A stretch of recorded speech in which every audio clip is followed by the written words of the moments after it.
Well, I've been here since about 1, and over the course of that time, the building went from being completely engulfed in flames to what seems like now are just sections of it that are still on fire. Yeah, police say they do believe these shootings are related and that the people involved know each other. Residents in the area are certainly concerned for their safety, saying it's disheartening to know that something like this could happen where their families live. Shoppers are out, the decorations are up, of course, including the big Christmas tree you see behind me, and we're getting ready to light it up. Of course, the typical traditions you would see down here on a night like tonight aren't happening this year, such as the events and the big ceremony. City Manager Sean Gillen says over the last few days, Tybie's traffic count has been up and many of the rental properties are booked. He says the city's biggest concern is that people follow the rules and the COVID-19 protocols tonight while also having fun. E-commerce has been a tremendous success for the company, but employees say the ability to adjust business at the retail stores, like here on River Street, still gives customers a sweet treat to take home with them. Good Saturday morning. Thanks for waking up and watching the news at daybreak. I'm Mariah Congedo. Some states looking to see an increase in COVID-19 vaccine shipments are being disappointed. The Trump administration says the doses have been distributed, contrary to recent reports. Thanks, Ron. A WTOC update to a story we brought to you yesterday. Bluffton police are investigating after a pedestrian was killed yesterday morning on Buck Island Road around 5:45. We're looking ahead to next week. Monday would normally be a day to gather together as the nation remembers the life and legacy of Dr. Martin Luther King Jr. We might not be able to get together this year due to the pandemic, but that doesn't mean people aren't celebrating. Thank you for watching the news at 11. I'm Mariah Congedo. Andrew, I don't know about ice cream. I'm thinking soup or something. That works too. Thanks for watching. Make sure to tune in for the news at 11. This week marks 1 year since the first coronavirus case in the United States. Today, nearly 24 million COVID-19 cases have been recorded. Meanwhile, COVID-19 testing continues at the Savannah Civic Center. Last week, they tested more than 2,800 people, and the week before that, more than 4,000.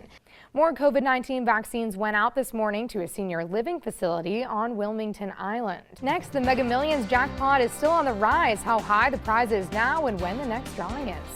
2020 is officially in the books. Millions of Americans celebrated ringing in the new year Thursday night, but mostly virtually or at a safe distance due to the pandemic. We're joined now by meteorologist Andrew Gorton. It's been a cold day here in our area, and it's supposed to get even colder overnight.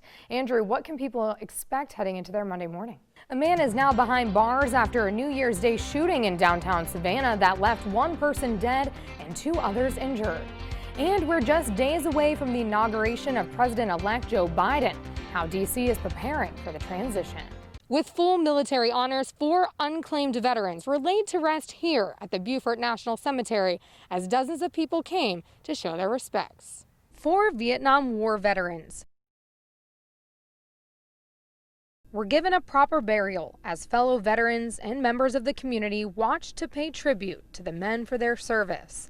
Something that more of us should do, I think, is just to pay more respect to our fallen, especially when people don't have family. The 4 American heroes have no known family members. Navy Chief Petty Officer Richard W. Green and Navy Petty Officer Samuel J. Miller were identified by the Dorchester County Coroner's Office, and Army Corporal Nathan Golden and Army Specialist Philip Michael Flies were identified by the Beaufort County Coroner's Office. We end up finding out the hard way, from the coroner, that we've lost one of our own. Vietnam veteran Doug Hart says he and the Disabled American Veterans Chapter 12 in Beaufort always try to come stand for those who don't have anyone to accompany them. Hart says the outpouring of support at Friday's ceremony was amazing. There's so much more respect for our veterans. I see it every day.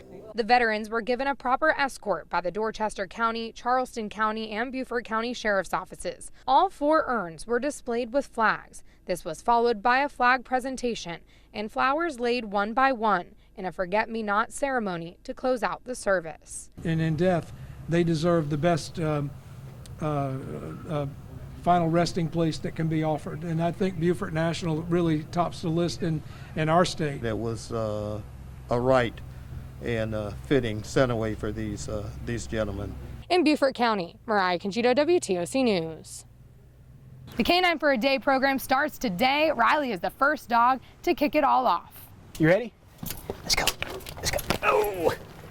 For the first time, You excited to be out of the kennel? The Tybee Island Police Department is taking shelter dogs out to find their forever home. Right now, we're going to get out on Tybreza Street. It's one of the more popular areas of the island near South Beach, and we're just going to do a little foot patrol and try to meet and greet the public. All right, Riley, you ready?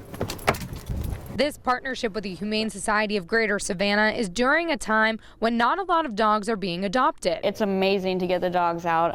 It gets them more socialized. They're out for the day. They get to talk or be with people. In police work, a canine unit does a lot more than sniff out crime. Canines are huge community ambassadors. They're really fan favorites. People love to meet them, pet them, that type of thing. Awesome of you guys to do We love you. She's a 3-year-old pit bull mix. She's a really good dog.